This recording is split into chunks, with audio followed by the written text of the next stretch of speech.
ஒரு வழியாக நாங்கள் மூவிக்கும் வந்தாச்சு. இங்கே லா சினிமா தான் பார்க்கலான்னு சொல்லிட்டு வந்திருக்கோம். எங்களுக்கு இது ரொம்பவே தூரமான இடம் தான். இருந்தாலுமே இதோட ஆம்பியன்ஸ் நல்லா இருக்குன்னு சொன்ன ஒரே காரணத்துக்காக தான் இங்கே ஒரு தடவையாவது படம் பார்க்கணும் அப்படின்னு சொல்லிட்டு இங்கே வந்துட்டுருந்தோம். இங்கே வந்துட்டு கட்டா குஸ்தி வந்த டைம்லேயே வரணும் அப்படின்னு சொல்லிட்டு பிளான் பண்ணிகிட்டே இருந்தோம். டிலே ஆகிட்டே இருந்துச்சு. ஒரு வழியாக என் பர்த்டேக்கு தான் வரணுன்னு இருக்கும் போல இருக்குது. கரெக்டாக அன்றைக்கி வந்திருந்தோம். கட்டா குஸ்தி வந்து ஓடிடிலே வந்துருச்சு. இருந்தாலும் இருக்குமா என்னன்னு சொல்லிட்டு யோசிச்சுக்கிட்டே தான் வந்திருந்தோம்.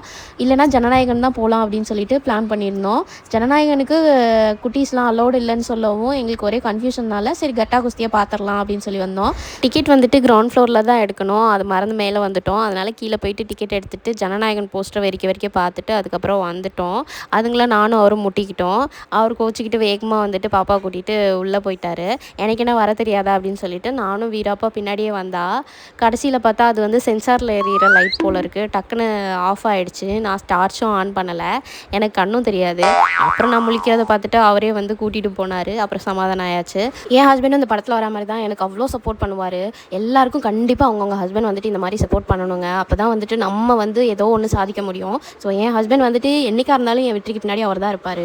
அந்த வெற்றி தான் என்றைக்குன்னு தெரியல, பார்ப்போம். அப்புறம் எனக்கு எதுவும் வேணுமான்னு கேட்டார். நான் எதுவும் வாங்கலை. இவளுக்கு மட்டும் ஒரு பாப்கார்ன் வாங்கி கொடுத்துட்டு அவர் வந்துட்டு ஒரு காஃபி சொல்லியிருந்தார். இங்கே கொஞ்சம் ரேட்டு கூட தான் இருக்குது. ஸோ அதனால எனக்கு ஆர்டர் பண்ண மனசு வரல.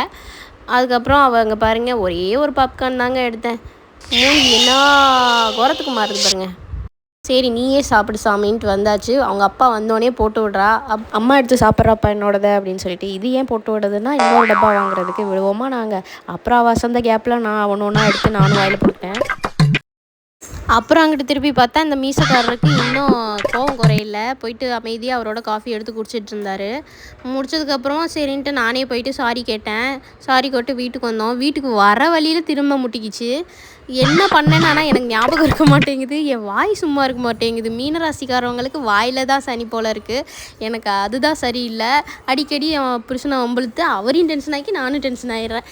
உனக்கு வாக்குல சனி வம்பு இழுத்து அடி வாங்குற நேரம். நான் அவர்கிட்ட சின்ன சின்ன விஷயம்லாம் நான் கேட்டிருந்தேன். இதெல்லாம் வாங்கணுங்கன்னு சொல்லிட்டு இருந்த விஷயத்தெல்லாம் எனக்காக கிஃப்டாகவே எல்லாமே வாங்கியிருந்தாரு. அப்புறம் நான் கேட்காத ஒரு சிலதும் என்னென்னமோ வாங்கியிருந்தாரு. எனக்கு எல்லாமே பிடிச்சிருந்தது. முக்கியமாக அவர் ஒரு கிஃப்ட் எனக்கு வந்துட்டு ரொம்ப ஸ்பெஷலாக எனக்காக ஒன்று வாங்கியிருந்தாரு. அதை என்னால் இப்போதைக்கு வீடியோவில் காட்ட முடியாது. கூடிய விரைவில் அது வந்துட்டு நாங்கள் வீடியோவாக போடுறேன். அது வரையும் இப்போதைக்கு நான் காட்ட மாட்டேன்.